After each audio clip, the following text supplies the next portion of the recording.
Buenas noches.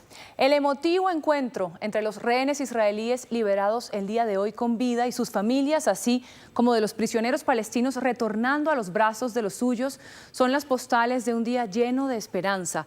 El intercambio sella el cumplimiento de la primera fase del acuerdo de paz entre Israel y Hamás, logrado con la ayuda de Estados Unidos, Qatar, Egipto y Turquía, y que busca alcanzar una paz duradera entre palestinos e israelíes en Medio Oriente. Los que van a ver a continuación son los 20 rehenes israelíes que permanecían en manos de Hamás y vivieron 2 años el infierno del secuestro en túneles en Gaza sin ver la luz del sol, privados de comida, de agua, medicinas y siendo maltratados, según relatan los liberados, y que hoy recobraron su libertad. En su mayoría, como ven, son jóvenes y están entre los 21 y los 48 años. Los niños, las mujeres y los adultos mayores que fueron secuestrados en esa oscura madrugada del 7 de octubre de 2023 ya habían sido liberados con anterioridad en otros momentos de cese al fuego. Este es el recuento del regreso de los cautivos israelíes a casa. Volver a la libertad es como volver a nacer. Un nuevo comienzo no solo para los 20 rehenes liberados por Hamás, también para sus familias, pues cada minuto previo al esperado día marcó una punzada de dolor. Pero el reencuentro llegó, entre besos, aplausos, saltos de alegría y lágrimas que ya se asomaban segundos antes del primer abrazo.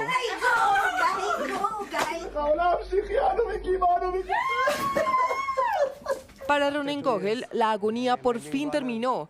Él y los suyos se reencontraron con su hermano de 24 años, quien estuvo más de 700 días bajo cautiverio. Nos abrazamos desde el primer momento. Tenemos que hacer todo lo posible para recuperar nuestra vida y sucederá. El júbilo y euforia envolvió a esta mujer, símbolo de resiliencia. Más temprano pudo hacer videollamada con su hijo, al que constantemente dedicó sus oraciones a Dios y clamor para el cese de la guerra.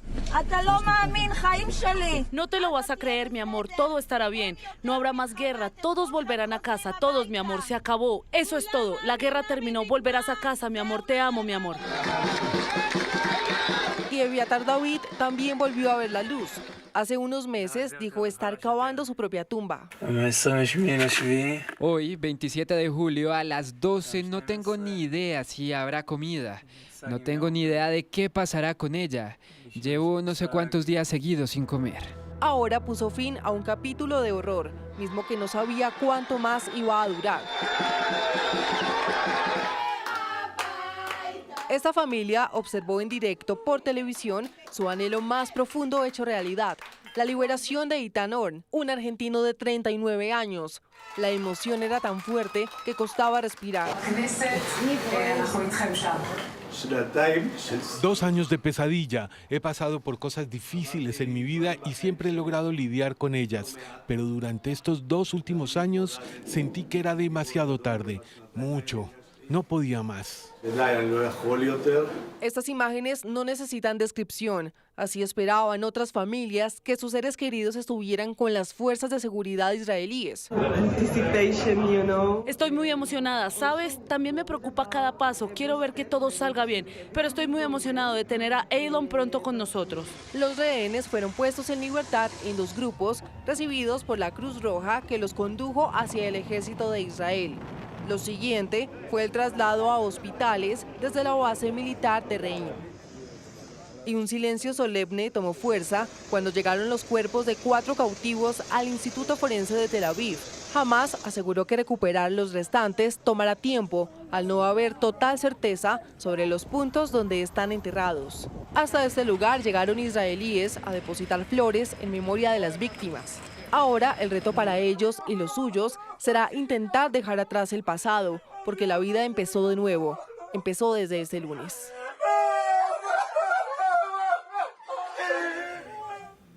Una familia colombiana también celebra de manera especial esta liberación. El colombo israelí Elkana Bokbot volvió a casa tras un poco más de 2 años de secuestro. Junto a los suyos, su esposa colombiana Rebeca González celebra el fin de una pesadilla y el comienzo de una nueva vida con su esposo en libertad. A estas imágenes le sobran las palabras. Es el abrazo entrañable, eterno y casi silencioso del amor que no se rindió y el beso anhelado que tanto habían esperado. El mismo que puso fin a un duelo congelado en el que vivía la colombiana Rebeca González desde hacía ya 737 días. Después llegó el abrazo de su madre.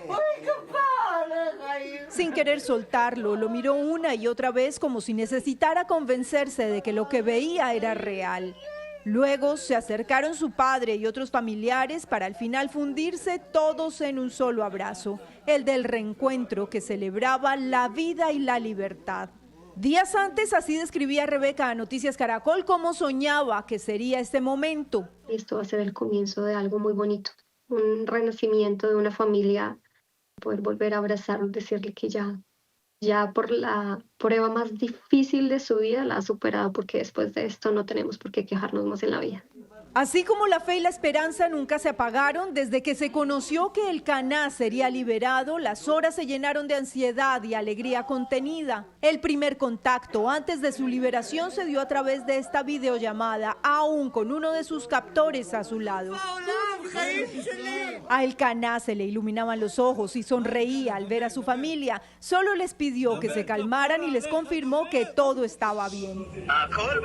Horas después fue entregado a la Cruz Roja y posteriormente a las fuerzas militares de Israel. En un comunicado, su esposa Rebeca agradeció a quienes los acompañaron en esta lucha y señaló que termina así el capítulo más oscuro de sus vidas. En Tel Aviv, cientos de personas se congregaron afuera de uno de los hospitales a los que fueron llevados los rehenes israelíes liberados para su revisión médica. Ahí, con vítores y cánticos, los recibieron. Nuestra compañera de Blue Radio, Catherine Ávila, esta tarde nos envió su reporte. Después fue un día de celebración aquí en Israel, la liberación de estos secuestrados. Unos fueron asesinados, pero 20 están regresando al país con vida. Esto comenzó sobre las 2 de la mañana en la Plaza de los Secuestrados. Cientos de personas llegaron allí para celebrar este día y vivirlo pues en compañía de todas las personas que estaban allí, de familias y de conocidos de estas personas. 737 días, 4 horas y 57 minutos el reloj para traer a casa a los secuestrados finalmente se detuvo en medio de banderas, bailes, cantos, gritos de alegría, aplausos y lágrimas. En la Plaza de los Secuestrados, miles de personas se reunieron desde las 2 de la mañana para ver en pantalla grande el regreso a casa de los 20 secuestrados vivos y los 28 cuerpos de quienes fueron asesinados en cautiverio. El sentimiento era de alegría, pero también miedo. Siento que todo Israel no ha dormido en 2 días. Y sí, todos estamos como que felices, pero también tenemos miedo.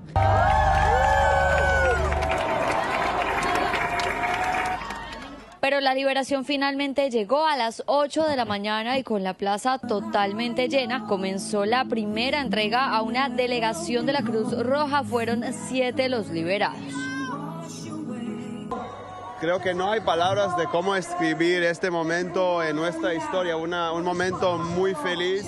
2 horas más tarde fueron liberados los otros 13, entre ellos el Cana Bogbot, el colombiano israelí esposo de la colombiana Rebeca González. Por primera vez después de 2 años se comunicó por vía telefónica con su familia en una emotiva llamada.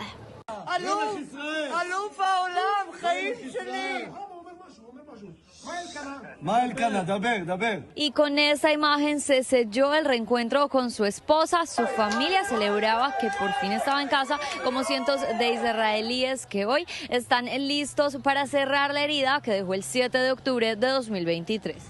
Pues aunque hay celebración en Israel, todavía continúan los procesos para recibir los 28 cuerpos de secuestrados que fueron asesinados en cautiverio. Esto hace parte de lo acordado entre Israel y Hamás. Este es un informe de Catherine Ávila de Blue Radio para Noticias Caracol. Del otro lado de la frontera, en la Franja de Gaza, fueron 1.968 los palestinos que fueron liberados. Aquí, imágenes del regreso de algunos de ellos que salieron de las cárceles israelíes y fueron recibidos en el enclave, donde junto a sus coterráneos tendrán que reconstruir sus vidas tras 2 años de una guerra atroz que destruyó la Franja de Gaza. Los palestinos encarcelados en Israel también denunciaron tratos inhumanos e injustos, además de no haberse cumplido el debido proceso para su encarcelamiento, aislados, sin poder hablar con sus familias o poder siquiera defenderse en un juicio. Así se vivió en la Franja de Gaza este regreso. Cientos de personas esperaban en el sur de la Franja de Gaza a los excarcelados. Fueron recibidos como héroes por su pueblo y ellos, conmovidos, saludaban la libertad. Estas imágenes se repitieron durante toda la jornada. Hijos y nietos desafiaban la multitud y el movimiento de los buses para lograr un corto saludo de sus familiares tras pasar meses y años sin poder hacerlo. Gritos de alegría, abrazos y emociones desbordadas se vieron en medio de la destrucción que ha dejado la guerra. Gracias a Dios nos sentimos aliviados de haber podido ver cómo está la familia. Que Dios tenga piedad de nuestros mártires y de todos nuestros fallecidos y conceda paciencia a nuestra gente en Gaza. Madres que por meses no vieron a sus hijos, hoy por fin tienen sus corazones en paz. Gracias a Dios, la guerra ha terminado y nuestros hijos han sido liberados de la prisión israelí. Nuestros corazones por fin están en paz. Esperamos, si Dios quiere, que todos los prisioneros restantes también sean liberados pronto. Pero a pesar de la alegría, muchos contaron el infierno al que fueron sometidos durante todo este tiempo. A Adel Subay le amputaron un pie durante su detención sin su consentimiento. Fui capturado en un complejo médico, fui herido y mi padre también. Fuimos torturados dentro. Me quitaron la pierna dentro de Israel sin darme cuenta. Me fui a dormir y cuando desperté ya no la tenía. También cuentan que las condiciones en las que se encontraban eran precarias. La situación es extremadamente difícil para los jóvenes. No tienen comida, ni bebida, ni atención médica. Sufren una opresión constante y un tormento. Ojalá todos prestaran atención a su situación. Que Dios los proteja. Gracias a Dios es una sensación indescriptible. La celebración fue agridulce, pues los excarcelados encontraron muerte y destrucción a su regreso. Estoy feliz, es un sentimiento indescriptible. Estoy buscando a mi familia, quiero llegar a ellos. Fui condenado a cadena perpetua y 20 años. La mayoría de los prisioneros liberados mantuvo en su cuello el kifuya, o pañuelo de cuadros blancos que representa la resistencia palestina. Es una sensación indescriptible, todavía no puedo creerlo. Gracias a Dios, solíamos esperar esta alegría, pero no la siento porque fue una gran sorpresa. Nos enfrentamos a una presión psicológica extrema y uno no podía creerlo hasta el último segundo. La mayoría de los prisioneros liberados en Gaza fueron detenidos en el enclave durante los últimos 2 años, muchos de ellos sin cargos, pero arrestados bajo el sistema de detención administrativa del ejército israelí. Otros sí fueron condenados por crímenes relacionados al terrorismo. Para entender las implicaciones de lo alcanzado hoy, le preguntamos a nuestra analista internacional María Teresa Aya. María Teresa, ¿qué significan tanto para los palestinos como para los israelíes estas liberaciones? Andreina, buenas noches. Efectivamente, la liberación tanto de los rehenes que tenía el grupo terrorista Hamás como de los prisioneros palestinos es algo muy importante para las dos partes. Para Israel, la liberación de los rehenes era el objetivo de la guerra. Fue la razón por la que empezó la guerra hace 2 años. Y lograr esta liberación hoy no solamente cumple con una promesa del gobierno de Netanyahu a su pueblo, sino que debería darle luz verde para quitarse un peso de encima y poder hablar de otros temas como cómo se va a llevar a cabo el cese al fuego. Por su parte, la liberación de los prisioneros palestinos para el grupo terrorista Hamás también era un objetivo de la guerra. Y es que se puede decir que la razón por la que tomaron los rehenes hace 2 años fue para lograr este intercambio, porque Israel ha tenido como política de Estado desde hace décadas la liberación de presos palestinos a cambio de cuerpos o de soldados vivos o ciudadanos vivos israelíes en poder de Hamás. En ese sentido lo ha hecho antes, pero aquí hay que decir algo muy importante, y es que hace más o menos 15 años, en uno de los últimos intercambios, un soldado israelí en Gaza, por cerca de 1000 presos palestinos, Israel liberó en ese momento, a Yanwar Sinwar, uno de los personajes que creó y fue el artífice detrás del 7 de octubre del 2023. Por eso, esta vez dijo, perfecto, liberamos algunos, pero no todos, los de alta peligrosidad para la seguridad nacional de Israel, como puede ser el señor Marwan Makbur, un personaje que se dice puede unir a la autoridad palestina, a los grupos yihadistas palestinos, al grupo terrorista Hamas, y liderarlos. Ese personaje no lo vamos a liderar en este momento. En un momento volvemos con usted, María Teresa. Con el cese al fuego, miles de gazatíes que habían sido desplazados una y otra vez por la guerra comenzaron a regresar a sus hogares, aunque de ellos ya no quede nada. Con sus hogares en ruinas y sin techo, los camiones con alimentos se han convertido en su único salvavidas. Entre las ruinas, miles de palestinos piensan ahora en reconstruir sus hogares. Los escombros se tomaron las calles, retratando el dolor de una guerra que durante 2 años desplazó, según la ONU, a 9 de cada 10 gazatíes. No sé dónde dormiremos. ¿Dormiremos sobre los escombros? ¿Qué haremos? No lo sé. Me sorprende que toda la casa esté destruida. Los 4 pisos de la casa se derrumbaron. Incluso la habitación de abajo está destruida. Una pequeña habitación de 3 por 3 metros. Todo destruido, el baño también. Pero no es solo la destrucción, también es la angustia por la falta de alimentos y productos esenciales. Por eso los camiones cargados de ayudas humanitarias que van desde Egipto se desocupan en segundos. Sobre los camiones, cientos de gazatíes pelean por llevarse una sola caja de alimentos para darle de comer a sus familias. Espero de verdad que esta ayuda se pueda gestionar oficialmente y entregar a la gente. No puedo hacerlo así, podría ser atropellado por un camión. Así que espero que los países extranjeros ayuden a entregarla a la gente de aquí y la distribuyan como antes. Sin desistir, viven el tercer día del cese al fuego. La destrucción no alcanza a ser descrita con palabras. Cerca de los 2 millones de habitantes de Gaza tuvieron que dejarlo todo. Y hoy, retornar significa un nuevo comienzo. Pero a puertas del invierno, sin comida, sin agua y sin techo, no saben dónde resguardarse. No tenemos trabajo ni casa, volveremos a vivir en las calles, así que ¿por qué deberíamos estar felices? No solo eso, sino que las almas que se han ido, eso es lo que lloramos, más que las cosas materiales que hemos perdido. Las máquinas remueven todo lo que se fue al piso por los ataques de Israel, mientras que los palestinos, entre el polvo y los cimientos de lo que un día fue su casa, buscan los restos de sus seres queridos desaparecidos. Se estima que al menos 14.000 cadáveres estén bajo los escombros. Es innegable que la gran figura del día fue Donald Trump, quien no solo logró que tanto Israel como Hamas aceptaran esta primera parte del acuerdo, sino que convocó y reunió a 20 jefes de Estado del mundo.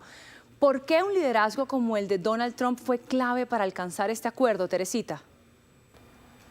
El presidente Trump ha sido clave para estos acuerdos, porque uno, ha logrado que lleguen todos a la mesa, que lleguen y se sienten, pero también porque está haciendo que Israel negocie desde una posición de fortaleza, una fortaleza compartida con Israel. Y es que Israel llega a estos acuerdos luego de haber debilitado a grupos como los hutíes en Yemen, a Hezbollah en el Líbano y con la ayuda del presidente Trump y de Estados Unidos a Irán, su máximo enemigo.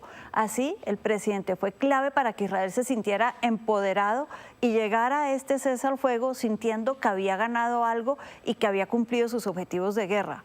Por otro lado, fue clave con países como Qatar, que tiene mucho peso sobre el grupo terrorista Hamas, y le dijo: Israel se equivocó al atacarlo a ustedes y yo le voy a mostrar que yo lo considero usted un amigo importante.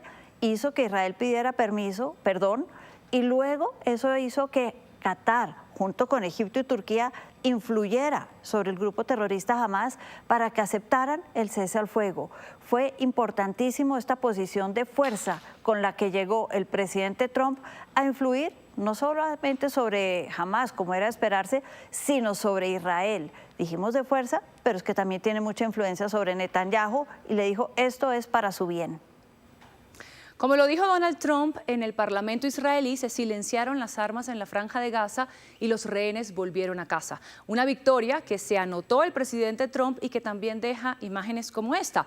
La portada de la revista Time reconociéndolo como el triunfo de Trump, haciendo un juego de palabras con su apellido. Pero tal vez la evidencia más fehaciente de este triunfo es esta foto donde 20 líderes del mundo de los poderosos países del Golfo, también de Europa y Asia, están detrás de él en Sharm el Sheikh, Egipto, donde se firmó el documento que formaliza la primera fase del acuerdo de paz entre Israel y Hamás y que es apoyado por estas naciones. Con su puño en señal de fuerza, el presidente Donald Trump marcó el cierre de 24 horas frenéticas y de una gira por la paz en Medio Oriente, en donde lo recibieron como a un héroe. Desde el cielo de Tel Aviv se divisaba un mensaje gigantesco de agradecimiento con la silueta del rostro de Trump. En las calles también coreaban su nombre, ciudadanos, exsecuestrados y familiares de víctimas que se reunieron con él para agradecerle. Lo propio ocurrió en el Parlamento, donde los asistentes lo recibieron portando gorras rojas con los mensajes Trump, el presidente de la paz. Su discurso de 65 minutos ante el Parlamento de Israel es el primero de un presidente estadounidense desde 2008, una postal histórica a propósito de un acuerdo que es considerado también histórico.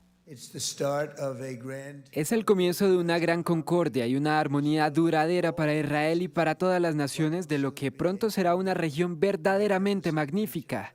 Lo creo firmemente. Este es el amanecer histórico de un nuevo Oriente Medio. Ni siquiera la fugaz protesta de un legislador de izquierda en contra de Trump, quien fue sacado rápidamente del recinto, opacó el discurso victorioso del mandatario, quien luego se trasladó a Sharm el Sheikh, Egipto, hoy en día referenciada como la ciudad de la paz, en donde esperaban al presidente de Estados Unidos más de 20 líderes del mundo y una mesa decorada con el mensaje Paz 2025, en donde junto a los mediadores Trump puso su rúbrica en el esperanzador acuerdo que liberó a los rehenes y formalizó el cese al fuego. Este es un día tremendo para el mundo, es un día tremendo para Medio Oriente. Y pueden ver que esta es probablemente la mayor reunión de países en términos de riqueza y poder jamás reunida.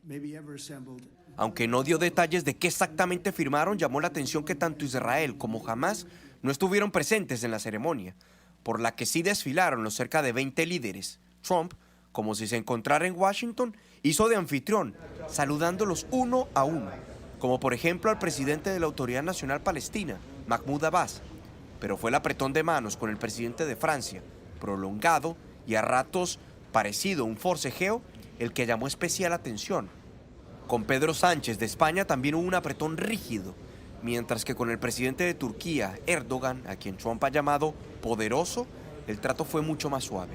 Hasta el presidente de la FIFA, Gianni Infantino, quien se ha vuelto muy vocal pidiendo un cese al fuego, hizo presencia en la reunión. Tras el saludo, las palabras. Algunos líderes estaban sentados adelante de Trump, otros parados a su espalda. En un papel semejante al de policía del mundo los llamó prácticamente a todos y para cada uno tuvo alguna broma o palabras de agradecimiento. Y prometió que ahora seguirá la segunda fase en Gaza. Es tan hermoso ver que un nuevo y bello día está surgiendo y ahora comienza la reconstrucción. Al finalizar la ceremonia, el micrófono del presidente Trump quedó abierto y se captó en video y un poco en sonido una conversación informal con el presidente de Indonesia, en la que le pedía una cita con su hijo Eric o con Don Jr. En el plan de 20 puntos propuesto por Trump se contempla el desarme de Hamás y la completa desmilitarización del enclave.